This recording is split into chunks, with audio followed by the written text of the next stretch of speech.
राज्यामध्ये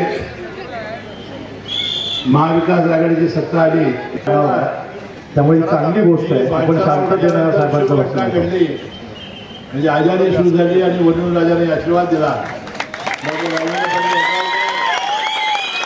प्रचंड मताने निवडून येतील ही सांगण्यासाठी आता कुठल्याही ज्योतिषीची आवश्यकता नाही।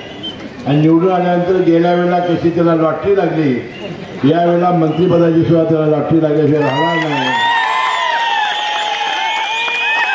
आता यावेळेला ते राज्यमंत्री होणार नाही तर कॅबिनेट मंत्री होतील अशा प्रकारची प्रार्थना मी या निमित्ताने करतो। बंधूंनो, गेल्या 5 वर्षामध्ये आपण जी संधी दिली आहे त्या संधीचं एक सोनं करण्याचा प्रयत्न राजेंद्र पाटील यड्रावकरांनी आपल्या या मतदारसंघामध्ये केला।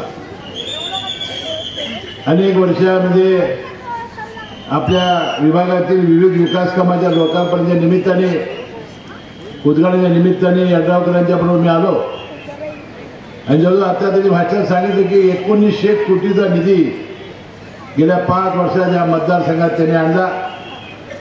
गावागावाला जोडणारे रस्ते असतील, अंतर्गत रस्ते असतील, देवालयांचा जीर्णोद्धार असेल, सामाजिक सभागृह असतील, वाचनालय, व्यायामशाळा, दलित समाजाच्या सुधारणा, एवढं प्रचंड काम जलजीवन योजना, इतका प्रचंड निधी त्यांनी खिचून आणलेला आहे।